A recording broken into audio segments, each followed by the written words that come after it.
buenas tardes, estimados estudiantes. Vamos a empezar con nuestra clase virtual del día jueves 10 de julio del 2025.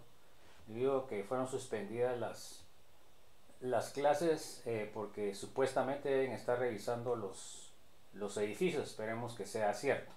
Entonces el día de mañana pues ya se espera que estemos normales, pero todavía estamos pendientes. Pero con nosotros ya no hay problema porque no tenemos ninguna clase ya. Esta sería la última clase de esta semana. Entonces hasta lo que veamos hoy va a entrar en el examen corto de la semana entrante. Bueno, entonces lo último que vimos el día de ayer fue la vaporización y evaporación. Entonces vamos a seguir viendo el tema, ¿verdad? Ya vimos viscosidad, vimos tensión superficial. Entonces ahora seguimos viendo lo que es condensación. Bueno, léame Anaí, por favor.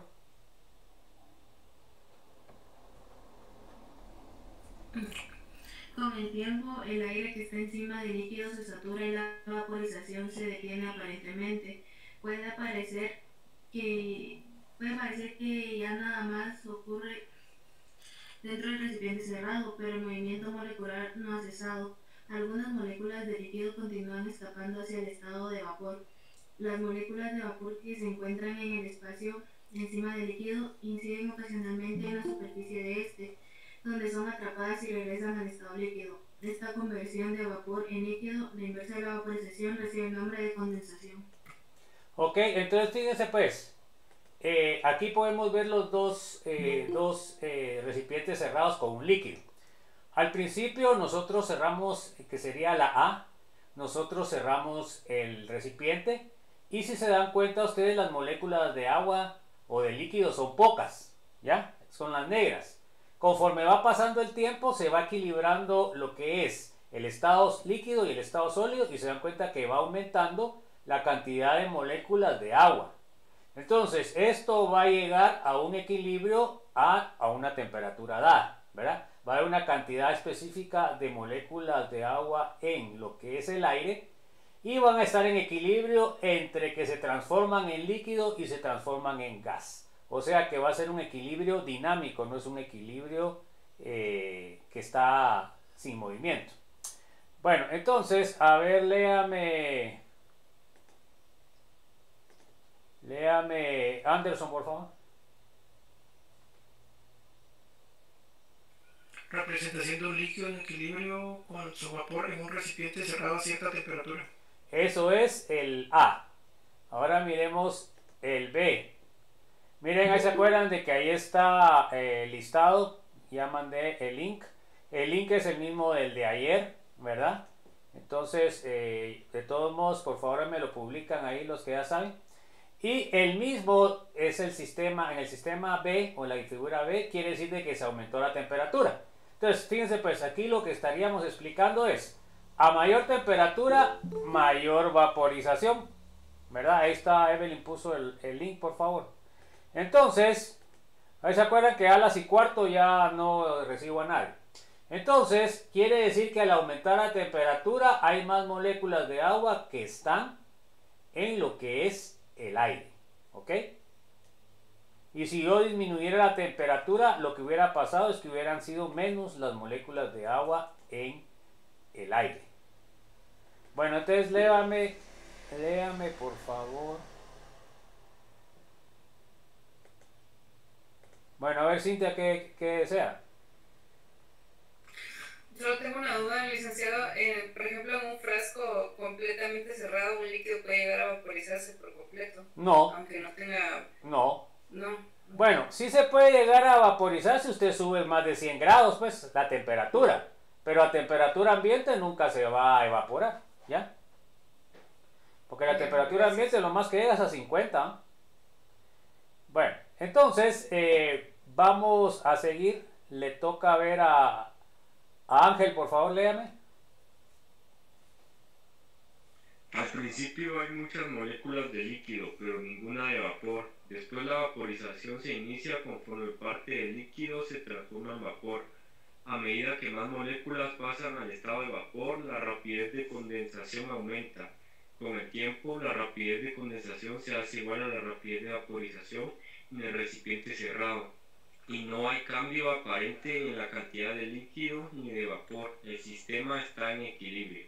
Entonces miren pues, ustedes han sentido la brisa del mar, ¿va, jóvenes? ¿La brisa del mar es solo viento o será que trae agua? ¿Qué dicen ustedes? ¿Trae agua? Trae agua porque se siente así medio húmeda, ¿sí o no? Entonces se dan cuenta que parte es el equilibrio que está teniendo el agua de mar con eh, con el aire, ¿verdad?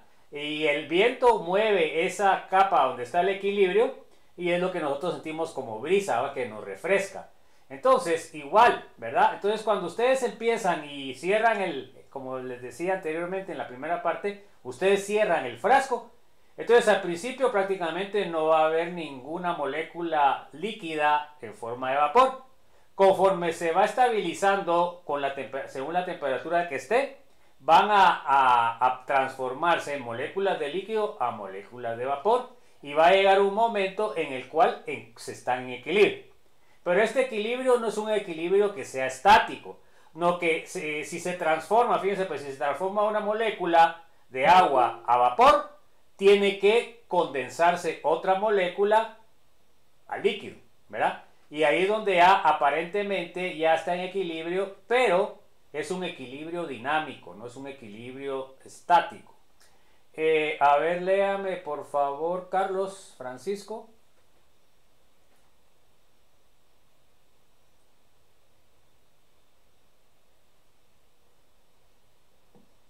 No se oyen, Cindy, Noemí, por favor. En el nivel molecular, el número de moléculas de líquido que pasan a ser vapor en una unidad de tiempo dada es igual al número de moléculas de vapor que regresan al estado líquido. Por tanto, el número de moléculas de vapor permanece constante. Al igual que el número de moléculas de líquido, se ha alcanzado una condición conocida como equilibrio dinámico. Ok, entonces acuérdense ustedes que eso es un equilibrio dinámico, o sea que está moviéndose. Entonces va a haber un equilibrio entre vaporización, que el líquido se transforma a gas, y condensación, que el vapor se transforma a líquido. Ese sería el estado de equilibrio dinámico. Entonces, nosotros ¿cómo medimos la presión de vapor de un líquido? Se dan cuenta que aquí tenemos un frasco que está abierto. Cuando lo cerramos y lo ponemos con un manómetro de mercurio, entonces se va a mover. Se dan cuenta que si no hubiera presión de vapor, las dos líneas deberían de quedar iguales, ¿verdad? Pero no, se dan cuenta que aquí queda una más alta que la otra. Entonces, eso es la presión de vapor de líquido, ¿verdad? Entonces, entre más alta es la presión de vapor, más fácil se evapora el líquido. Entonces, como habíamos dicho ayer, los líquidos que son volátiles tienen alta presión de vapor, ¿ok? Entonces, para que un líquido se evapore, la presión del líquido debe igualarse a la presión atmosférica, ¿ya? Si estamos en el mar, quiere decir de que nosotros debemos de tener una presión en el líquido igual a una atmósfera o a 700 milímetros de mercurio. Antes de eso no se está evaporando, o sea, no se están formando burbujas, porque cuando ustedes comienzan a ver que se forman burbujas dentro del líquido, quiere decir de que se está evaporando, porque esas burbujas lo que tienen es adentro vapor del líquido que cuando llegan a la superficie se rompen y sueltan todo el líquido en forma de vapor. Eso es lo que está pasando en el proceso de la formación de burbujas. Bueno, a ver, léame Cindy Susel, por favor. En todo equilibrio dinámico se llevan a cabo dos procesos opuestos con la misma rapidez. Este es uno de los conceptos más importantes de toda la química. Para el observador, las cantidades de las sustancias de cada tipo y estado parecen estáticas o fijas. Están en equilibrio. En el nivel molecular hay un movimiento continuo de partículas, pero el número de partículas que se mueven en un sentido es igual al número de las que se mueven en sentido contrario, puesto que la actividad no se ha cesado en realidad. Se dice que el equilibrio es dinámico. Entonces, generalmente los equilibrios químicos son dinámicos, ¿ya? Entonces, vamos a ver que otras reacciones también es igual. El equilibrio no es estático. No es que se paró ahí la reacción, no. Es que una pasa para un lado, una molécula pasa para un lado y la otra molécula pasa para el otro para compensar.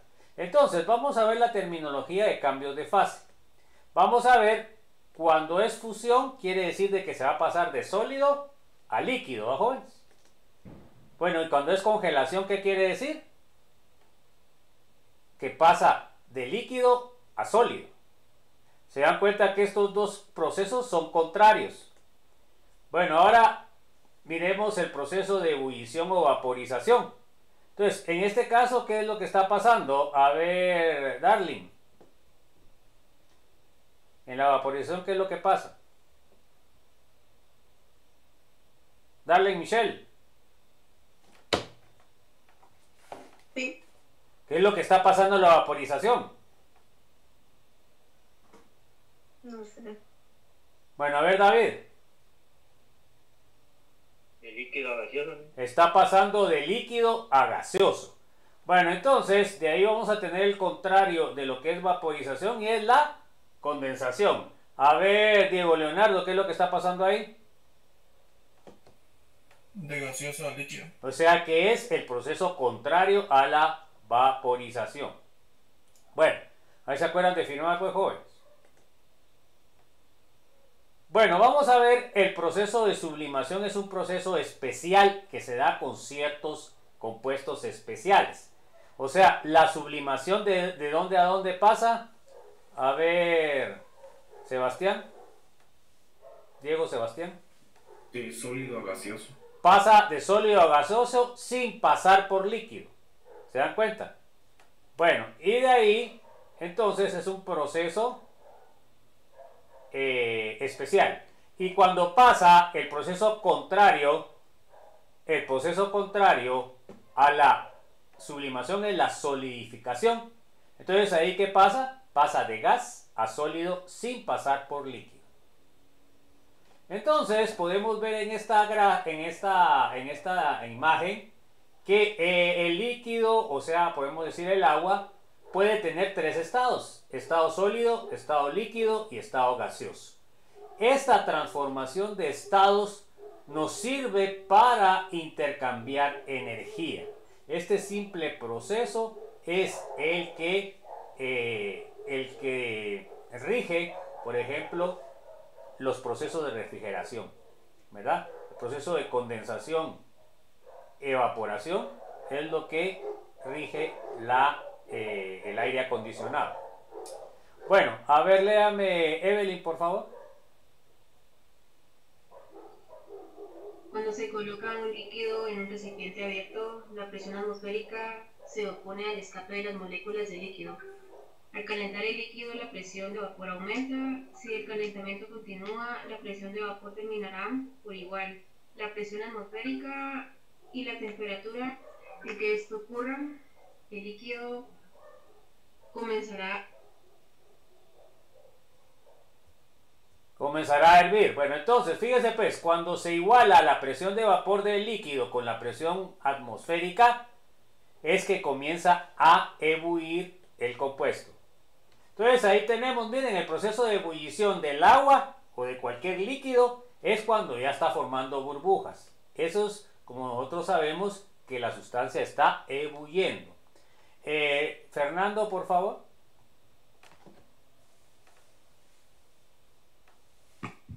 Durante la ebullición, la vaporización se lleva a cabo no solo en la superficie, sino además en la masa del líquido, donde se forman burbujas de vapor que suben a la superficie. El punto de ebullición de un líquido es la temperatura a la cual su presión de vapor iguala la presión atmosférica. Ok. Entonces, nosotros tenemos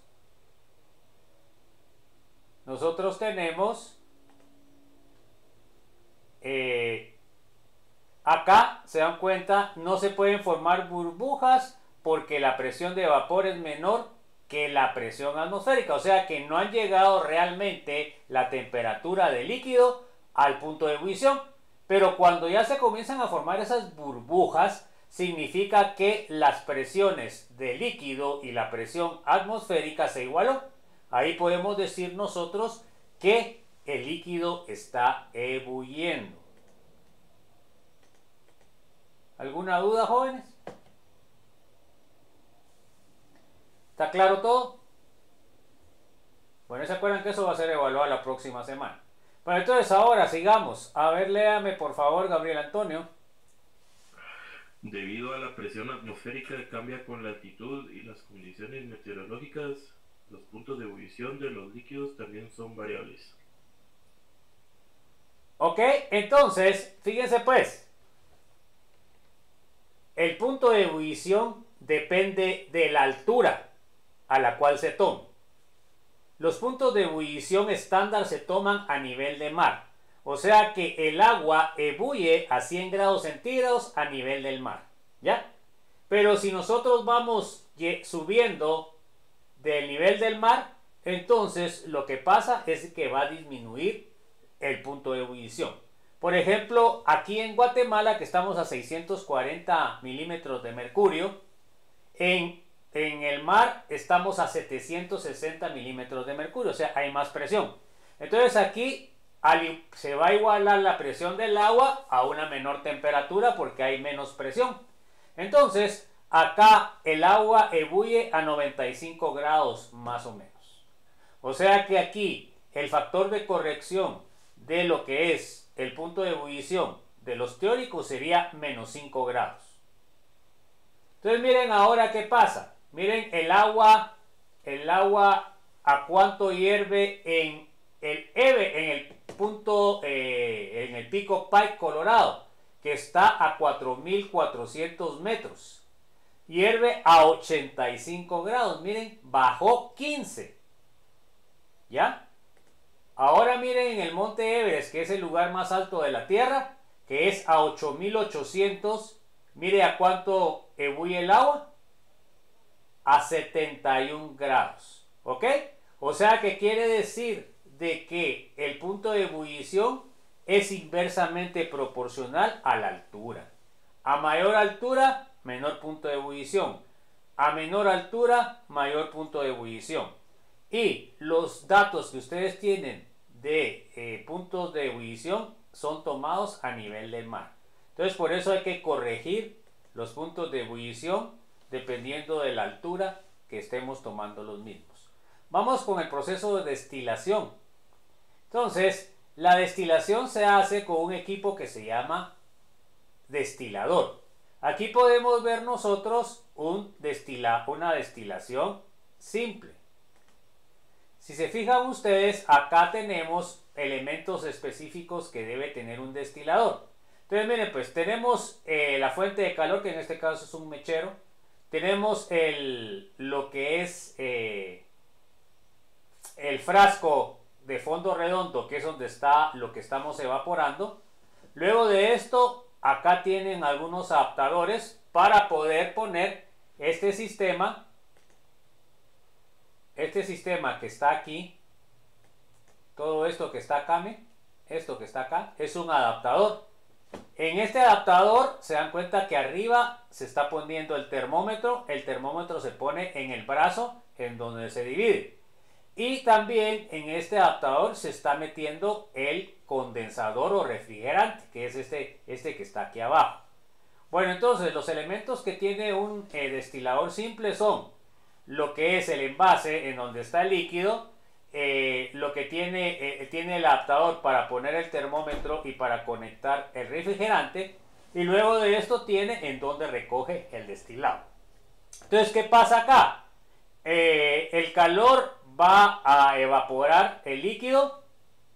Luego de esto el vapor va a seguir este camino, va a pasar por el termómetro. Ustedes van a saber ustedes qué temperatura está evaporándose. Luego de esto, como aquí está el refrigerante, va a estar conectado con agua. Entonces lo que va a pasar es que va a comenzarse a condensar porque con el agua estamos enfriando. Y entonces obtenemos ya el destilado de la sustancia que queremos separar. Entonces, por ejemplo, eso lo podemos hacer con vino. Si nosotros queremos separar el alcohol, entonces vamos a destilar el alcohol. No sé si hay alguna duda.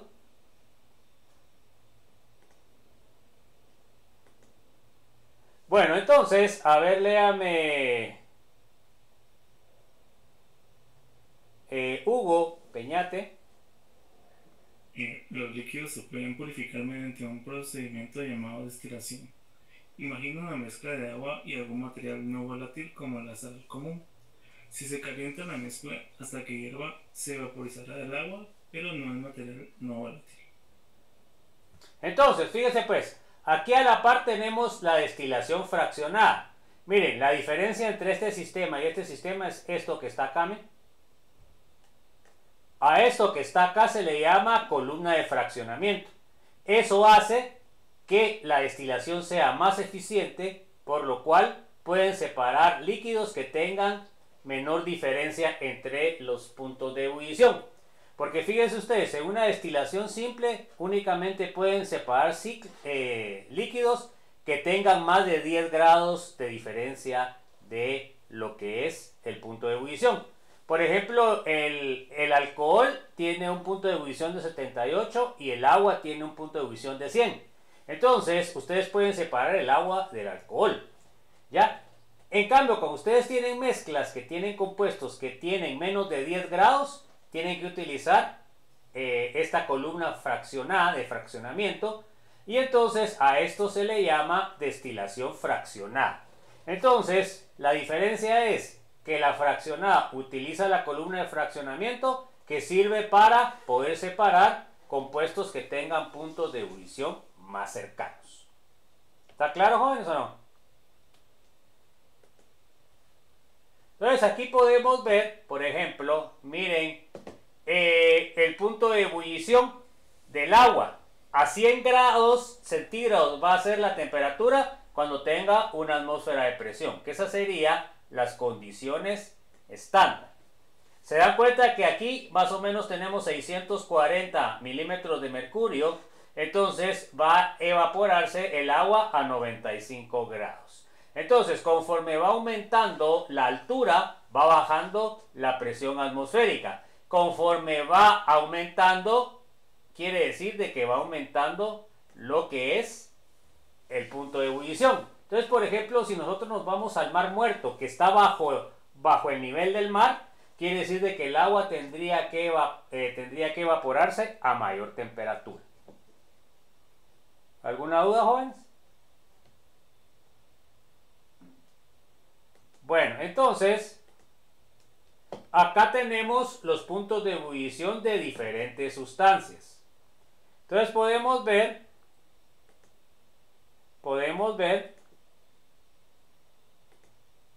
acá el éter etílico está evaporándose a una atmósfera de presión a 34.6 grados. La acetona 56.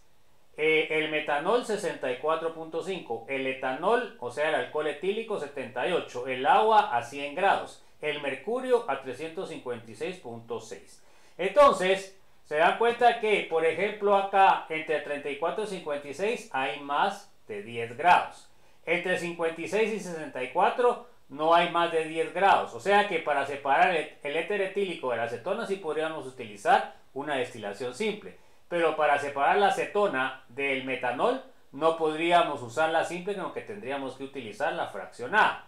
El etanol tiene 78 y el agua tiene 100, podemos separarlo fácilmente con una destilación simple. Y eso es lo que van a ver en el laboratorio. Bueno, a ver, léame por favor, Jacqueline Michelle. Cuando se calienta un sólido cristalino, sus partículas vibran con más vigor. Al aumentar la temperatura, la sustancia se transforma de sólido en líquido cuando la vibración vigorosa vence las fuerzas de atracción del interior del sólido. Este proceso se llama fusión. O sea que cuando nosotros transformamos un sólido en líquido le debemos de echar energía. Normalmente lo hacemos en forma de calor. Entonces, ¿qué es lo que vamos a hacer? Vamos a pasar de sólido a líquido. Siguiente, por favor, Jeffrey Enríquez. La temperatura a la que el sólido y el líquido existen en equilibrio dinámico corresponde al punto de fusión. Es decir, En el punto de fusión, las partículas pasan del estado sólido al líquido, con la misma rapidez con que pasan del estado líquido al sólido. Este equilibrio se representa como sigue. Entonces se dan cuenta que también acá tenemos un equilibrio dinámico. Entonces tenemos de sólido a líquido se llama fusión y de líquido a sólido se llama congelación.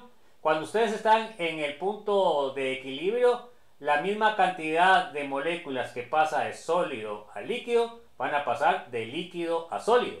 Entonces quiere decir de que va a ser un sistema también dinámico, no es un sistema estático. A ver, léame Jorge Shuya. Cuando la temperatura de un líquido baja, la sustancia se transforma de líquido a sólido. Este proceso se conoce como congelación. El punto de congelación es la temperatura a la que el líquido y el sólido se encuentran en un equilibrio dinámico. Ok, bueno entonces, a ver, léame Julio Eduardo. La temperatura que corresponde al punto de fusión de un sólido es precisamente la misma que la temperatura del punto de congelación del líquido. La diferencia radica en el sentido en el que el observador se aproxima a esta temperatura de equilibrio. Entonces se dan cuenta que la temperatura que pasa de sólido a líquido es la misma temperatura que pasa de líquido a sólido, ¿verdad? Todo depende de cómo vaya el proceso, ¿verdad? Así van ustedes a interesarles o van a decir que se está congelando o se está fusionando, o se está fundiendo, perdón. A ver, léame Kenia, por favor. En el caso del hierro o del plomo se cita el punto de fusión, pues son sólidos a temperatura ambiente. Por el contrario, con respecto al agua o al alcohol, se cita el punto de congelación, pues son líquidos a temperatura ambiente. Entonces se dan cuenta ustedes de que aquí depende de qué estado viene, así van a decir ustedes si es fusión o es congelación. Si es sólido y pasa a líquido, pues ustedes saben de que va a ser fusión. Pero si es líquido y pasa a sólido, va a ser congelación. Entonces ahí con ese punto ustedes pueden identificar cómo denominan al proceso. A ver, léame Kevin, por favor.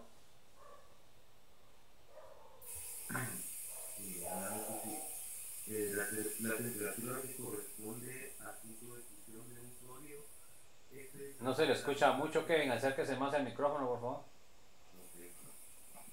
Por ahí escucha mejor. Bueno, entonces, sigamos. A ver, léame, por favor, Kevin, Daniel. Aunque el agua es una excepción, casi todas las sustancias se expanden al fundirse. Las sustancias con fuerzas intermoleculares débiles tienen puntos de fusión bajos.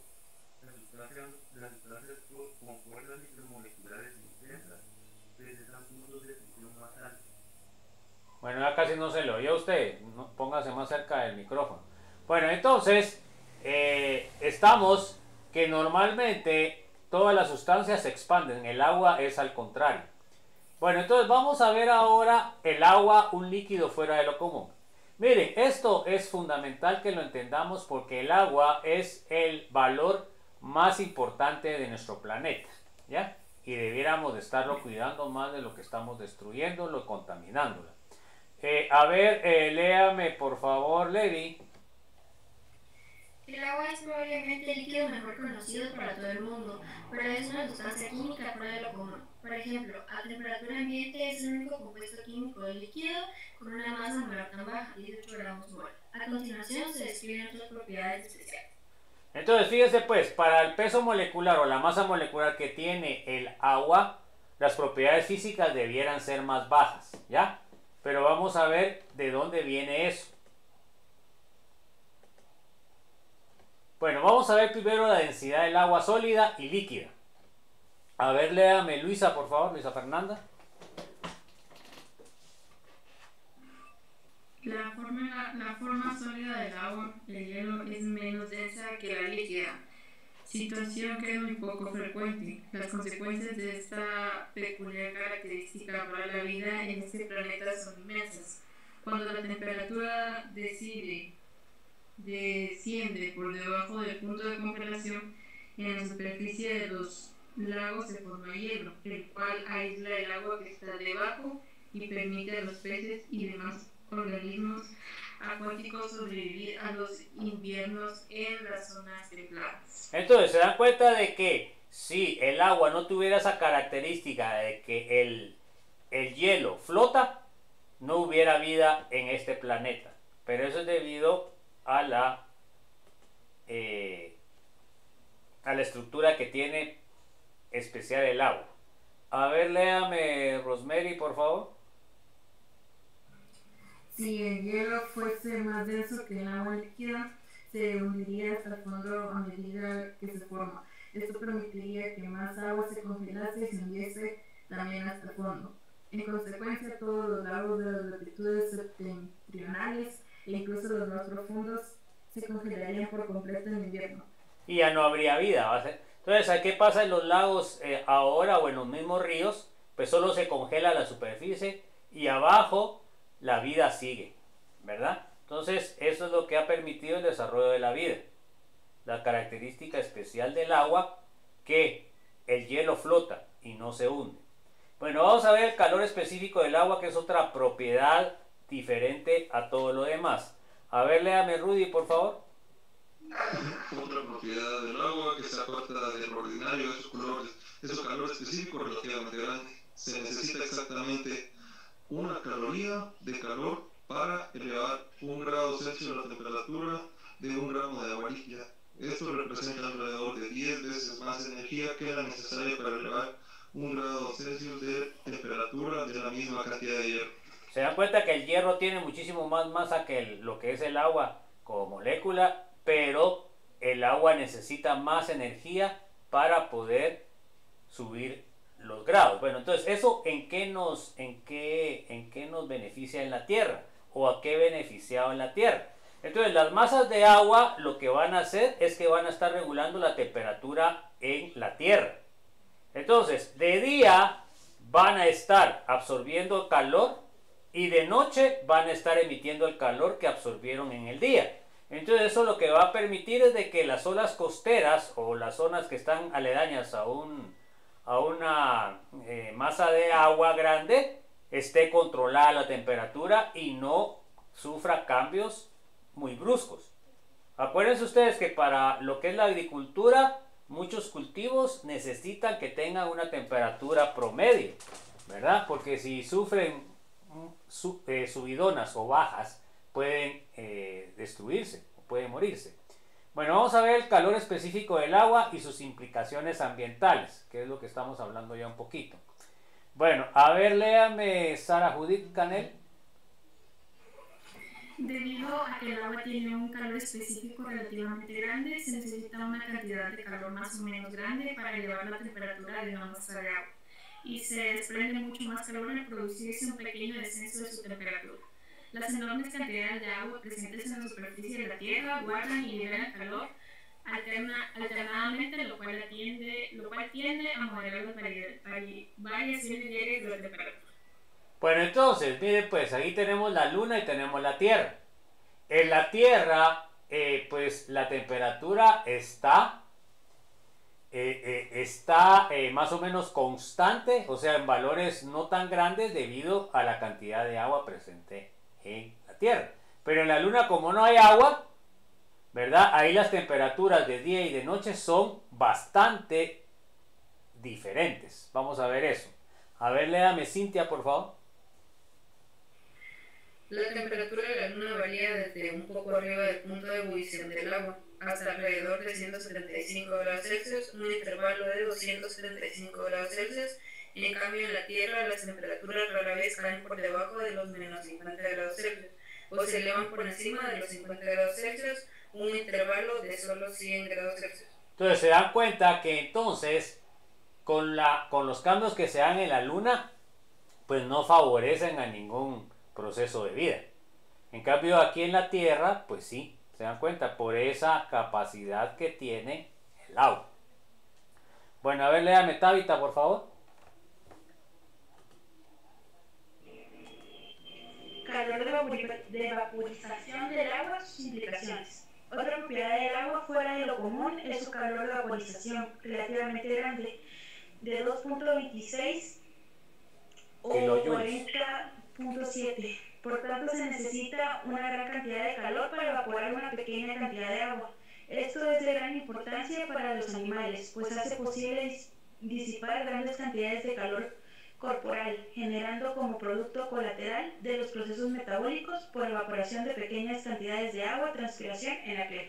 Entonces, a nosotros el agua, cuando sudamos, produce lo que es una baja de la temperatura de nuestro cuerpo, debido a que el agua tiene una gran capacidad de absorber ese calor, y así sentimos nosotros alivio para el calor excesivo, ¿verdad? Cuando hacemos ejercicio, cuando caminamos, etcétera, y por eso sudamos, ¿verdad? Las personas que no sudan, pues sufren mucho el calor, ¿verdad?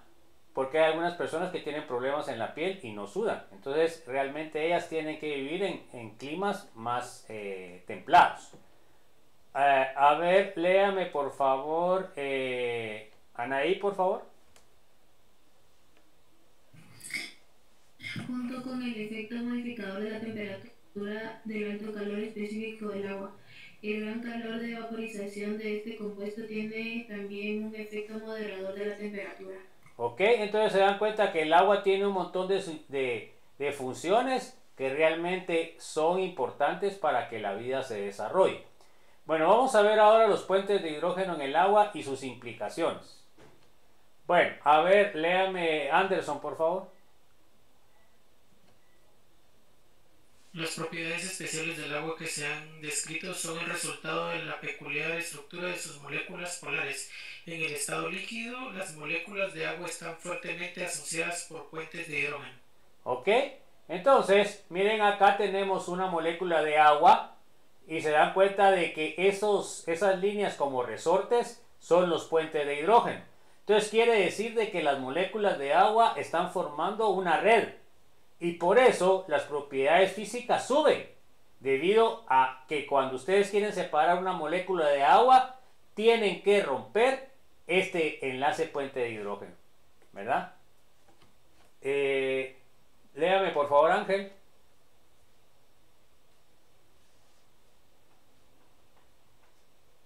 Las propiedades especiales del No, agua eso ya que lo se han leyeron, descrito por favor.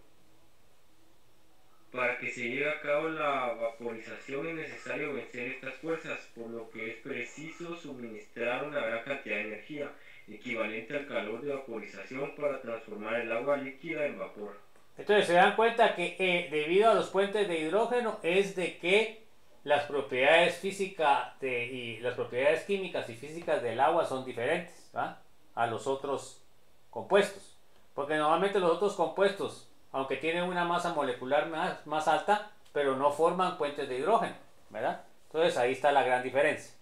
A ver, léame Brandon, a ver si funciona el micrófono.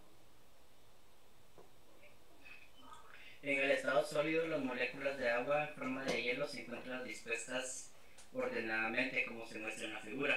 Esta disposición cristalina ordenada del hielo es única, pues las moléculas presentan una estructura menos compacta que en el estado líquido. Entonces, se dan cuenta ustedes que resulta que las moléculas en estado sólido están más arregladas o están más ordenadas que en el estado líquido, ¿ya? Y entonces eso lo que causa es que tenga menor densidad que lo que es el agua, ¿ya? Y por eso es de que las moléculas flotan. Entonces fíjense pues, ahí no se mira, vamos a ver si tengo la foto esa. Miren acá esta foto.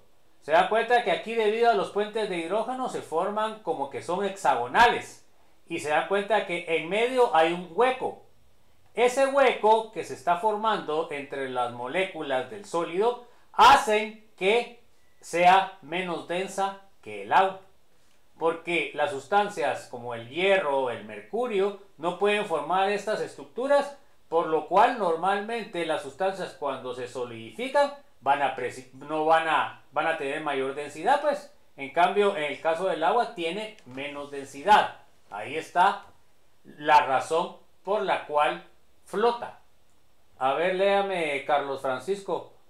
Carlos Francisco era el problema. Hable porque no se le oye nada. Bueno, a ver, Cindy. Ahí compone de su micrófono, por favor. Cindy, Noemí. Debido a la formación de puentes de hidrógeno se forman grandes huecos hexagonales en la red de hielo, y este espacio vacío es lo que hace al hielo menos denso que el agua líquida. Ok, y por eso flota. Bueno, entonces, nosotros tenemos también otra característica del agua. Nosotros decimos que el agua es el disolvente universal. ¿Y por qué? Porque el agua es lo que está presente en nuestro planeta en mayor proporción, ¿verdad? Entonces, todo lo que sea soluble en agua no va a estar presente en la tierra, no que va a estar en el agua. Por ejemplo, el cloruro de sodio, por eso es de que está más en el agua porque es soluble. Y dentro del fondo marino y todas las montañas, si hay cloruro de sodio con la lluvia, se iría al mar, porque se disuelve en los ríos, ¿verdad? Llevarían el poco de cloruro de sodio que hay en las montañas y también en el mar, que hay minas de sal. Bueno, entonces vamos a ver eso. A ver, léame Cindy Susel. Debido a su naturaleza polar, el agua es un buen disolvente de muchas sustancias iónicas, pese a que se necesitan temperaturas elevadas para romper los fuertes enlaces del cloruro de sodio. Un sólido iónico, estos enlaces se rompen sin dificultad con solo poner el cloruro de sodio en contacto con agua a temperatura ambiente. Entonces, fíjense pues, el cloruro de sodio es un compuesto iónico, que forma enlaces iónicos, pero el agua también es polar. Entonces, ¿qué quiere decir? Quiere decir de que el agua tiene cargas también, pero son cargas menores, porque son cargas parciales. Pero entonces, quiere decir de que pueden separar a los iones sodio y a los iones cloruro. Acá en esta gráfica nosotros podemos ver que este sería el cloruro porque tiene la carga negativa. Y miren ahora el agua, ¿a qué se está uniendo? ¿A los hidrógenos o al oxígeno? ¿A qué se está uniendo ahí el cloruro? A ver. A los hidrógenos. A los hidrógenos, porque son los blancos, ¿se dan cuenta? Y los blancos tienen carga parcial positiva. Pero ahora miren el sodio que tiene carga positiva, ¿a quién se está uniendo?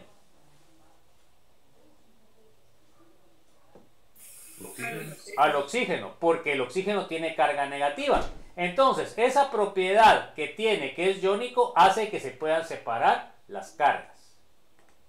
En este caso, se dice que el cloruro está solvatado, porque lo está rodeando el agua, y esta molécula de sodio está solvatada porque está rodeándolas el agua, y se le llamaría hidratada. Bueno, aquí tenemos un diagrama de fases. Miren, lo que tenemos que entender acá es lo siguiente. Miren, va a haber, acá pueden ver que todo esto que está acá es sólido, todo esto que está acá es líquido, y todo esto que está acá es gaseoso. Esos son los tres estados. Pero para pasar de sólido a líquido tienen un tiempo, digamos, una parte en la cual se da una meseta. ¿Y eso qué significa? Significa que el proceso está en equilibrio, ¿ya? Entonces, quiere decir de que se va a estar transformando moléculas líquidas a sólidas y sólidas a líquidas. Ahí está el equilibrio dinámico de congelación-fusión. Igual acá, en el estado líquido, cuando pasa a gaseoso, tienen esta etapa que es la etapa de equilibrio. Se da cuenta que para acá pasa de vapor a agua y para allá pasa de líquido a gas. Entonces, así son los diagramas de cambio de fase, ¿ok? Siempre va a haber una meseta que va a identificar el estado de equilibrio entre las fases. Entonces, este sería el estado de equilibrio entre sólido y líquido, y este sería el estado de equilibrio entre líquido y gas.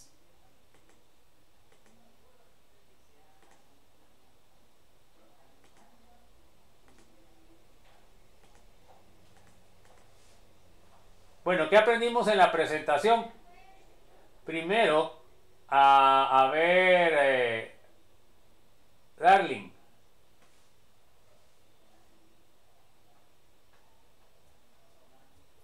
Ya se durmió David. Propiedades de los líquidos. Ok. Entre las propiedades de los líquidos vimos primero, a ver, Diego, Fernando. Las fuerzas intermoleculares. Ok, a ver, Diego, Leonardo. Efecto polar y momento dipolar. Ok, a ver,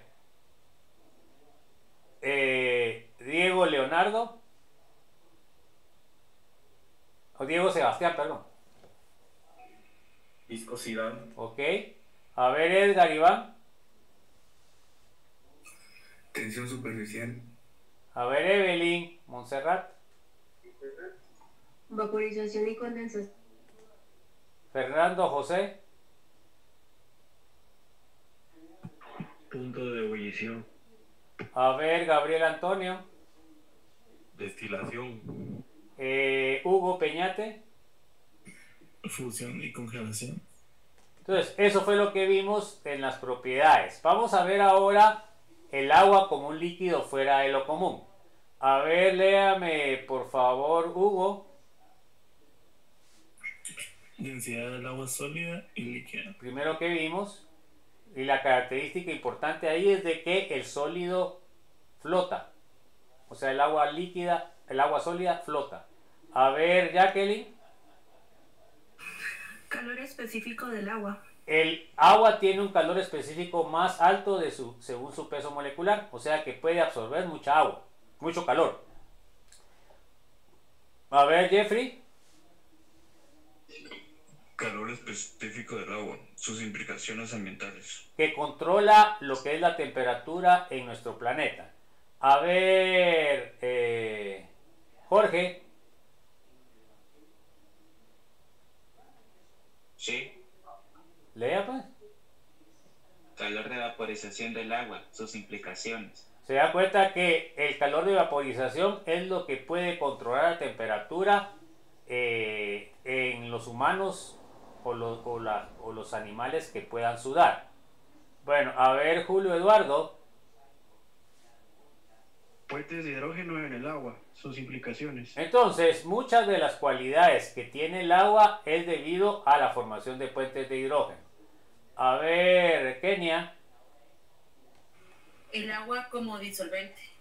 El agua, como es uno de los líquidos más abundantes en la Tierra, pues por eso se le denomina el disolvente universal. Bueno, no sé si hay alguna duda, alguna pregunta, jóvenes. Vamos a empezar a ver la otra unidad, pero hasta lo que miremos hoy va a entrar en el examen corto de la siguiente semana. Bueno, entonces vamos a empezar con la unidad 1, parte 2, y vamos a ver estado líquido y soluciones. Vamos a empezar a ver por lo menos los principios, o el principio. Bueno, que el estudiante, vamos a ver, léame por favor, Kevin Ávila. Que conozcan los diferentes tipos de disoluciones. A ver, Kevin, Daniel. Que conozca y entienda el proceso de disolución de un soluto en un disolvente. Levi. Que entiendan cómo afecta la solubilidad las fuerzas intermoleculares. Ok. A ver, Luisa Fernanda. Que entiendan cómo afecta la presión y temperatura la solubilidad. Bueno, entonces eso es lo que vamos a ver. Entonces vamos a ver primero los tipos de disoluciones que existen. A ver, Mario José. Establecimos que una disolución es una mezcla homogénea de dos o más sustancias, debido a que esta definición no restringe en modo alguno la naturaleza de las sustancias implicadas. Se distinguen 6 tipos de disoluciones, dependiendo del estado físico original, sólido, líquido o gaseoso, de los componentes. En la tabla de abajo se presentan ejemplos de cada uno de estos tipos. Bueno, entonces acá tenemos, miren, componente 1, componente 2, es una mezcla. Cuando yo mezclo gas-gas, por supuesto eso significa que son dos gases diferentes, ¿va, jóvenes? Entonces, mezclo un gas más otro gas diferente, voy a obtener el estado, va a ser gaseoso. ¿Qué podemos tener como ejemplo? El aire. El aire es una mezcla de gases, ¿va, jóvenes? Bueno, ahora componente 1, gas. Componente 2, líquido. ¿Cómo va a ser el estado resultante? Va a ser líquido. Por ejemplo, el agua gaseosa. Cuando nosotros al agua le agregamos CO2 por medio del bicarbonato o de carbonato, nosotros hacemos que el CO2 esté disuelto en el agua. Y por eso es de que el agua gaseosa burbujea. Bueno, ahora tenemos componente 1 gas, componente 2 sólido. ¿Cómo va a ser el estado resultante? Sólido. Por ejemplo, hidrógeno gaseoso en paladio. O sea que, ¿qué quiere decir? El hidrógeno gaseoso se va a añadir al paladio, que es un sólido, ¿ya? O sea que el paladio absorbe el hidrógeno, ¿ya?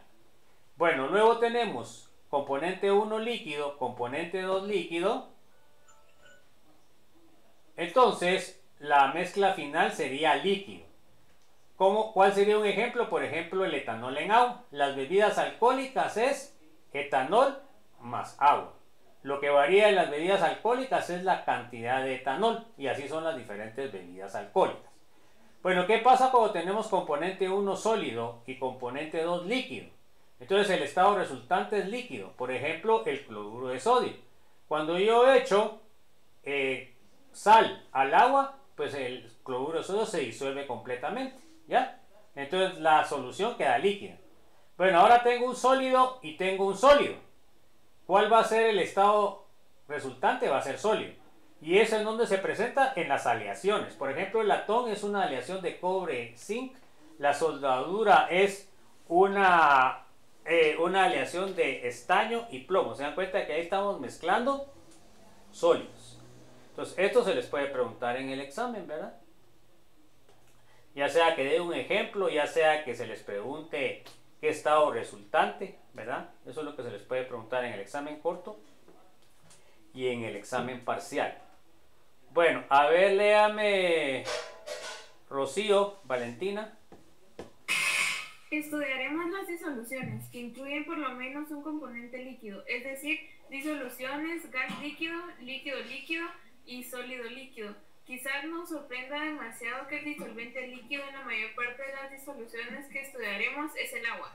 Ok, entonces lo que nos interesa estudiar para lo que ustedes van a necesitar en lo que es su carrera, normalmente vamos a estar hablando de disoluciones líquidas y el disolvente va a ser el agua. Por supuesto, porque los procesos de la vida pues están regidos por el agua, ¿va, jóvenes? Entonces es lógico que nosotros utilicemos soluciones acuosas. Bueno, a ver, léame, Rosemary, por favor. También se diferencian las disoluciones por su capacidad para disolver un soluto. Una disolución saturada contiene la máxima cantidad de un soluto que se disuelve en un disolvente en particular a una temperatura específica. Ok, entonces cuando yo tengo la máxima cantidad que puedo disolver en agua, se llama que es una disolución saturada. Por supuesto, la solubilidad va a depender de la temperatura. A mayor temperatura, mayor solubilidad. A menor temperatura, menor solubilidad. O sea que son directamente proporcional. A ver, léame, Rudy, por favor. Una disolución no saturada contiene menor cantidad de soluto que la que es capaz de disolver. Un tercer tipo, una disolución sobresaturada, contiene más soluto que el que puede haber en una disolución saturada. Las disoluciones sobresaturadas no son muy estables. Bueno, entonces miren pues, aquí tenemos la imagen. Cuando tenemos una disolución insaturada, quiere decir de que estamos echando menor cantidad del soluto, que sería, podríamos decir que sería el sólido, a lo que disuelve el agua. Eso es lo que normalmente nosotros hacemos para la fertirrigación, porque nosotros no podemos permitir de que vaya a precipitar algo, ¿ya? Entonces, ahora, una disolución saturada quiere decir que es la cantidad máxima que puede disolver de soluto. Entonces, ahí estamos en una situación límite, ¿ya? Entonces, por eso es que normalmente nosotros las soluciones que preparamos para hacer fertilizaciones es una solución insaturada. ¿Y qué pasa cuando nosotros pasamos de la cantidad de soluto que puede disolver el líquido? Entonces lo que comienza a formarse es un precipitado. ¿Miren? Aquí abajo se forma un precipitado. O sea, ¿qué quiere decir? de que en algunas soluciones que preparamos una disolución sobresaturada. ¿Y eso para qué sirve? Para estar seguros de que tiene la máxima cantidad de soluto posible, ¿verdad? Y todo lo que ya no se disuelve, precipita. Bueno, entonces vamos a ver otro proceso importante, y ya casi vamos a terminar con eso. Vamos a ver el proceso de cristalización. A ver, léame por favor, Cintia. La cristalización es el proceso en el cual un soluto disuelto se separa de la disolución y forma cristales. Observe que tanto la precipitación como la cristalización describen la separación de un exceso de la sustancia sólida a partir de la disolución sobresaturada. Sin embargo, los sólidos que se forman durante estos dos procesos tienen una apariencia diferente. En general pensamos que los precipitados están formados por partículas pequeñas, en tanto que los cristales pueden ser grandes y bien formados. Bueno, entonces miren pues, fíjense pues, acá en el dibujo que tenemos en lo que es la presentación, acá esta solución que está acá es una solución saturada, ¿ya? Entonces miren, con esta espátula lo que hicimos es que echamos un cristal del soluto que está en esta disolución saturada. Bueno, entonces, ¿qué es lo que pasa? Pues fíjense que miren, se dan cuenta que aquí se agrandó. Entonces, ¿qué es lo que pasa? Este cristal va a promover la cristalización alrededor de él. Y se dan cuenta que conforme va pasando el tiempo, se va incrementando la cantidad de cristales que se va uniendo al cristal que empezó. Por ejemplo, el azúcar, así es como ustedes la cristalizan. Primero la concentran a una solución saturada y luego agregan cristales de azúcar para que se formen los centros de cristalización, que en este caso se dan cuenta que este es un centro de cristalización y aquí están los cristales que se van formando. Entonces luego por el proceso de centrifugación separan el azúcar del líquido, ¿ya? Así es como se hace el proceso de la producción de azúcar. ¿Alguna duda, jóvenes? Bueno, a ver, léame por favor, Anaí. Las atracciones intermoleculares que mantienen juntas a las moléculas en líquidos y sólidos también tienen una función importante en la formación de las disoluciones. Entonces, como hemos visto, es importante entender las fuerzas intermoleculares que son las que van a contribuir en varios procesos a nivel químico. A ver, léame Anderson, por favor. Cuando una sustancia, el soluto, se disuelve en la otra, el disolvente, las partículas del soluto se dispersan en el disolvente. Las partículas del soluto ocupan posiciones que estaban ocupadas por moléculas de disolvente.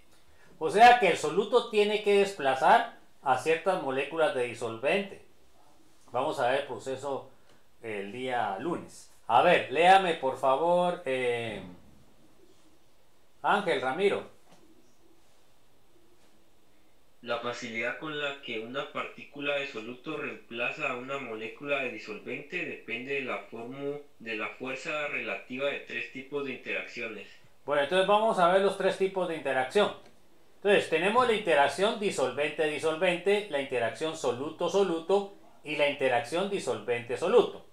Entonces, la interacción disolvente-disolvente es del líquido que va a ser el disolvente. La interacción soluto-soluto es el sólido o el líquido que nosotros estamos agregando. Y ya, si se forma si se solubiliza el soluto, entonces se va a formar una interacción disolvente-soluto. ¿Estamos? Si el soluto es insoluble en el disolvente, no se puede formar la interacción disolvente con soluto porque el soluto sería insoluble. Entonces, miren pues, aquí podemos ver ese proceso. Se da cuenta que cuando nosotros agregamos al agua sal, la sal se va al fondo, ¿sí o no? Y entonces, ¿qué tenemos que hacer nosotros para que se disuelva la sal? A ver, ¿qué tenemos que hacer para que se disuelva la sal? Mover. Tenemos que agitarlo, tenemos que moverlo. Al moverlo, lo que estamos haciendo es rompiendo los enlaces que tiene sólido-sólido y los enlaces que tiene líquido a líquido.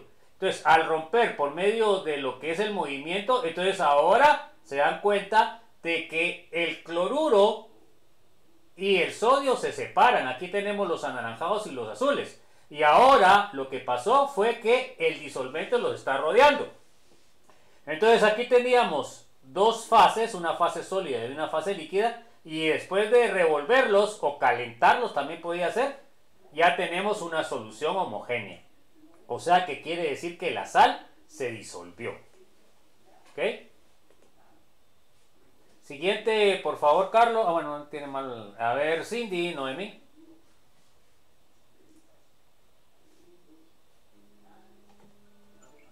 Por simplificación, entendemos que el proceso de disolución se lleva a cabo en 3 etapas diferentes como se muestra en la siguiente figura. Bueno, entonces vamos a ver eso y nos vamos a quedar. Bueno, entonces miren pues. Aquí tenemos el disolvente, aquí tenemos el soluto y aquí tenemos la disolución. Primero, el disolvente va a tener sus propias fuerzas intermoleculares que va a estar unido. Entonces, la etapa 1 es la separación de esas moléculas de disolvente. La etapa 2 es la separación de las moléculas de soluto, ¿se dan cuenta? ¿Y para qué quiero que se separen? Para que se puedan meter una en la otra. ¿Se dan cuenta que si las moléculas son compatibles, se va a disolver? ¿Se dan cuenta que ahora las partículas rojas, que son el soluto, están rodeadas de las partículas negras, que es el disolvente? Entonces, primera etapa sería la separación del disolvente. Segunda etapa sería la separación del soluto. Y la tercera etapa es la mezcla para formar la disolución. Entonces, ese es el proceso. Así se resume el proceso de lo que es la disolución. Leamos las etapas y ahí nos vamos a quedar. A ver, léame por favor, Cindy Susel.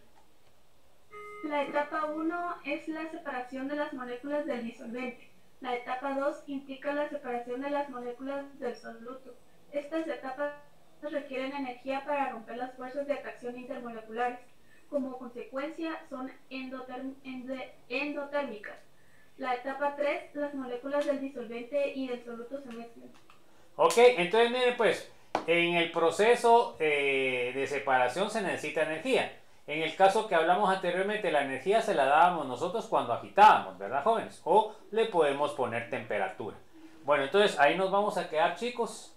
Nos vemos el lunes, primero Dios, sin novedad con lo de los temblores.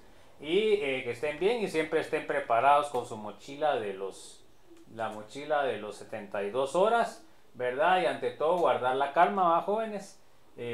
Para que no vaya a haber algún accidente. Entonces, un abrazo a todos, buenas noches y nos vemos el lunes, primero Dios. Nos vemos, buenas noches, chicos, nos vemos. Buenas noches.